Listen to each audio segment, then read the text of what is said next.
decades. Being from a labor family of both ironworkers and electricians, I have 2 younger sons that are both electricians, apprenticeships. My biggest fear for another 4 years of Trump in the White House is even more attacks on workers' rights. Failure to keep us safe on jobs, more attacks on our apprenticeship program with IRAPs that you guys all know about. A National Labor Relations Board and court that keeps chipping away at our labor protections, and more broken promises like building our infrastructure. President Trump has waged a war on unions, workers, and our families. Unlike Donald Trump, Vice President respects organized labor. He respects workers and working families. And that's why we're behind him so wholeheartedly.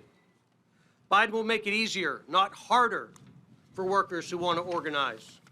He'll invest in infrastructure and make sure jobs are paid at prevailing wage, just like he did during the Recovery Act after the 2009 recession. See, Joe Biden understands working families because he's from one. He understands that work is about more than just a paycheck. It's about your dignity. He understands the issues that matter to working families, the ones that keep us up all night, such as how are our kids going to have access to quality education? And for that matter, how are they even going to return to school safely? Another big one that we worry about, how do we know our pensions are protected? While Donald Trump is worrying about crowd size, Joe Biden is worrying about workers' rights and creating jobs, making our kids' futures better and making sure we can retire with dignity. And that's why I support Joe Biden wholeheartedly, and it's why so many labor unions, including the ironworkers, have loudly thrown their support behind him too. Joe Biden won't fail us like Donald Trump.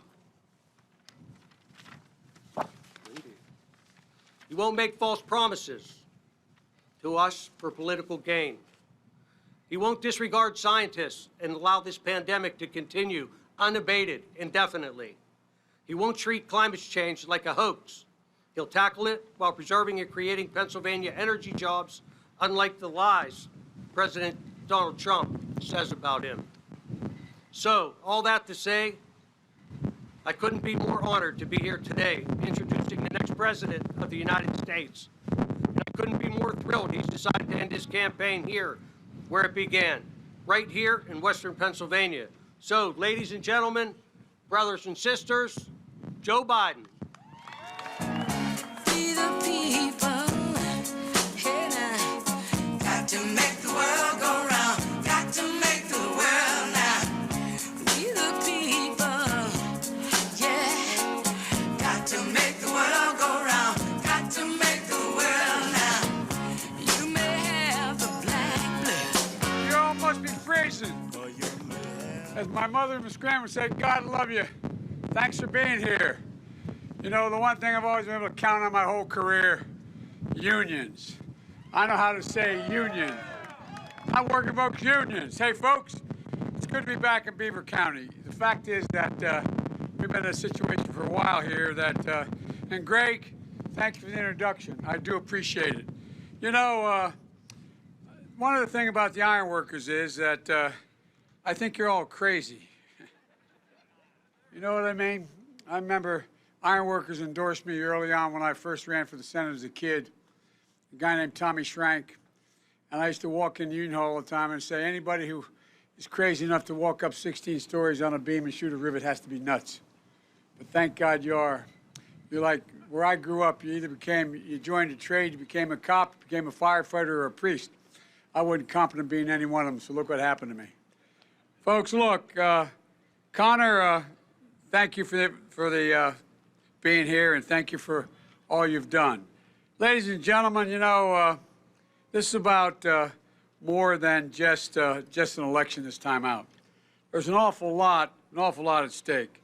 And of course, you're going to send Connor back. That's all right. I'm used to babies. Babies are allowed to cry, and anybody's allowed to cry if they want. Anybody's allowed to make noise too. And but look, I wanted to come by and just say thank you personally. Thank you very, very much for what you've done. As that old, the mayor's here, they tell me. I don't know where the mayor is. Where's the mayor? There you are, Mr. Mayor. Thank you, pal. Being mayor is a real job. They know where you live. And Terry and Rob, I want to thank you and everybody all across Beaver County.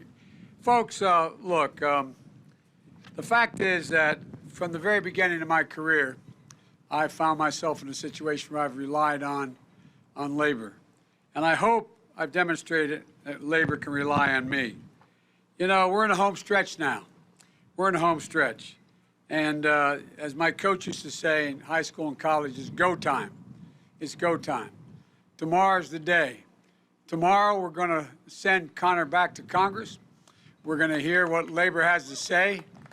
We're going to win Pennsylvania. And we're going to show the world what America stands for.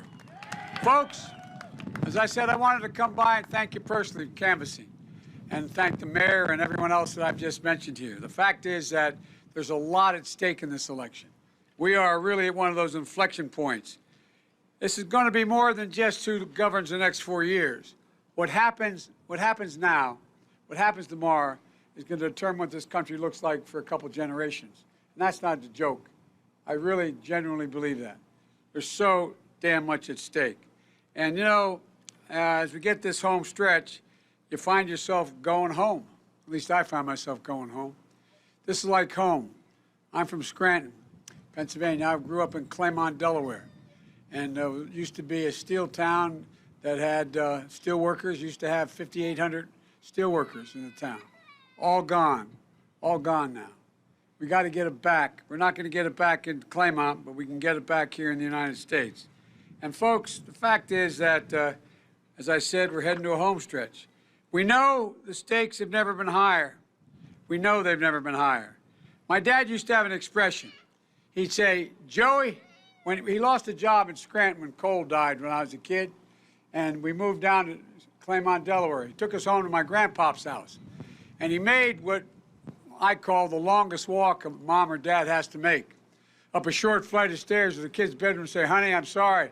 You can't go back to that school. You can't play in that Little League club anymore. Dad lost his job. We're going to have to move. We can't stay where we are. And he made that walk, took us home to my grandpop's house in Scranton. And what happened was he said, I'm going down to Delaware. There's jobs down there.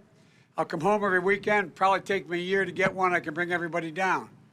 And so that's exactly what happened. From that point on, when my dad would talk about a job, he'd say, Joey, a job's about a lot more than a paycheck.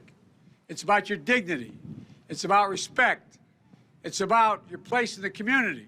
It's about being able to look your kid in the eye and say, honey, it's going to be okay. Not many people are saying that these days. Too many people are worried. I've never forgotten growing up in a hard-working family in Scranton. The lesson that Donald Trump has never learned, because he can only see the world from Park Avenue. He can't see what family like yours and mine have gone through.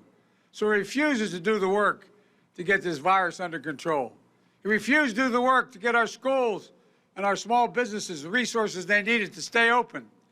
Firefighters, teachers, cops, a whole lot of hard-working folks. He refused to bring Congress together. They passed the money, but he refused to bring them together to provide for their families, their working families, because he thinks Wall Street built this country. Well, I got news for him. You already know it. Wall Street didn't build America. The middle class did, and unions built the middle class. Unions built the middle class. That's a fact. That is a natural fact. Look, I see the world from Scranton. I see the world from working class towns all around this state. That's why Build Back Better plan that I'm going to do is we're going to, for the first time in a long time, we're going to start rewarding work, not wealth. We're not going to raise taxes on anybody making less than $400,000 a year. But if you make more than that, guess what? You're going to start paying your fair share. You're going to start stepping up. I'm going to ask the big corporations, the wealthy, to step up. You know, 90 of the Fortune 500 companies trying to railroad you guys, 90 of them, didn't pay a penny in taxes. We're going to invest the money that we collect in working people, creating millions of good-paying union jobs. $2 trillion to build a more resilient infrastructure, roads, bridges, water systems, a whole lot more, done by certified labor. And by the way, no matter how many times Trump tries to lie about it, I will not ban fracking. Never said I would. But I'm going to end Trump's incentives to send jobs overseas. We have a trade strategy right now where you get 10% cut in your tax if you send a job overseas. We're going to reverse it. You bring a job home, you get 10%. And I want to promise you one thing. You know, the president has control of $600 billion, handing out contracts for construction, for everything from building aircraft carriers to public housing. Well, here's the promise I make to you. Not one single contract will be let to a contractor who doesn't have products that are all made in America. That's a guarantee. Every one. We're allowed to do that now, but we've never done it. It's about time we stepped up and made sure people are. By the way, one other thing I want to mention here. Donald Trump talks about himself as a tough guy. I grew up with guys like him in Scranton, around in Scranton. They thought because they had more money than us, they could look down their nose at us. They thought that because they came from well-known families, they somehow were better. But let me tell you something. He talks about how tough he is, how hard-working he is, how he's done so much. Well, let me tell you things that bothered me most in this campaign, and I have to tell you. The way he talked about our veterans as being losers. What's this guy all about? Who is he? He doesn't understand what's going on.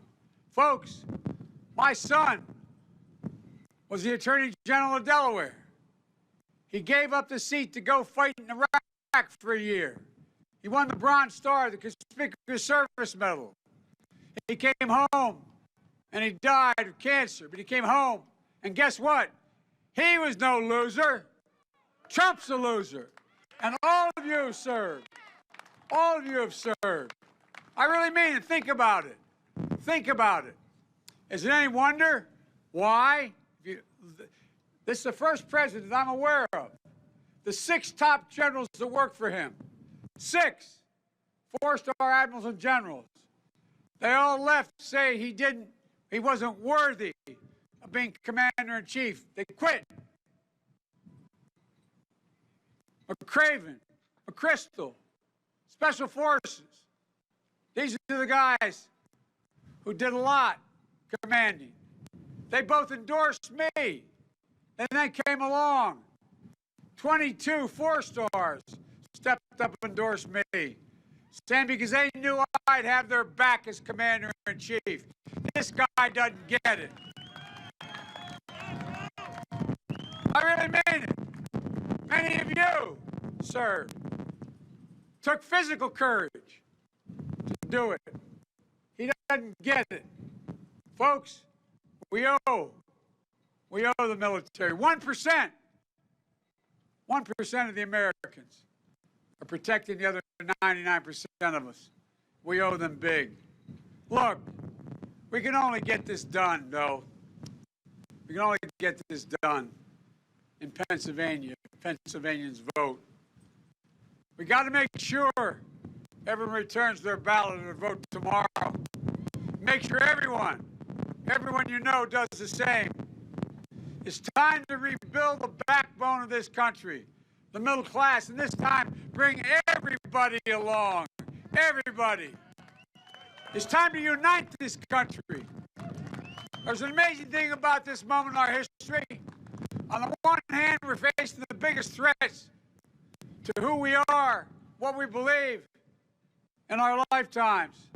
But on the other hand, our future has never been more promising. I've said it many times. I'm more optimistic about America's future today than when I got elected as a 29-year-old kid to the Senate. Here's why. We're better positioned than any nation in the world to lead the 21st century. Our workers are 3 times productive as workers around the world. We have the biggest economy in the world, the strongest military in the history of the world. We're the most innovative entrepreneurs. We're virtually energy independent. And we have more great research universities than the rest of the world combined. No other nation can touch us. No other nation can lead us.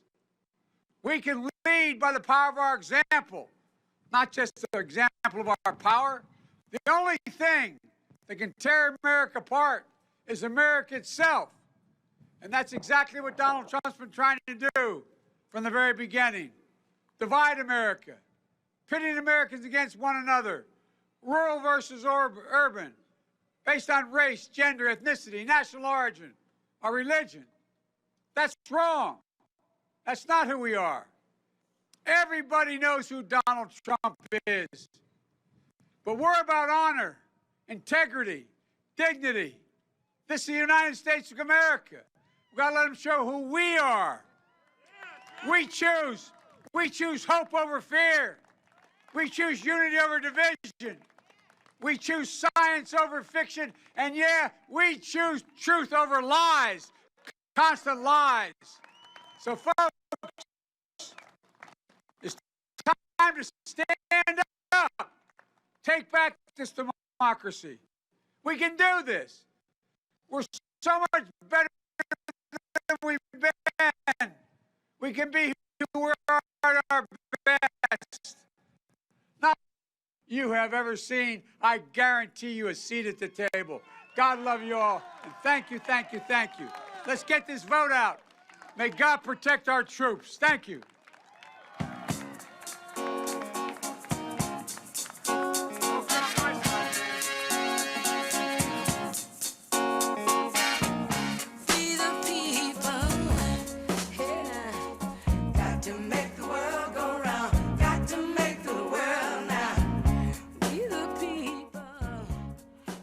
I want to do something that I feel very proud about.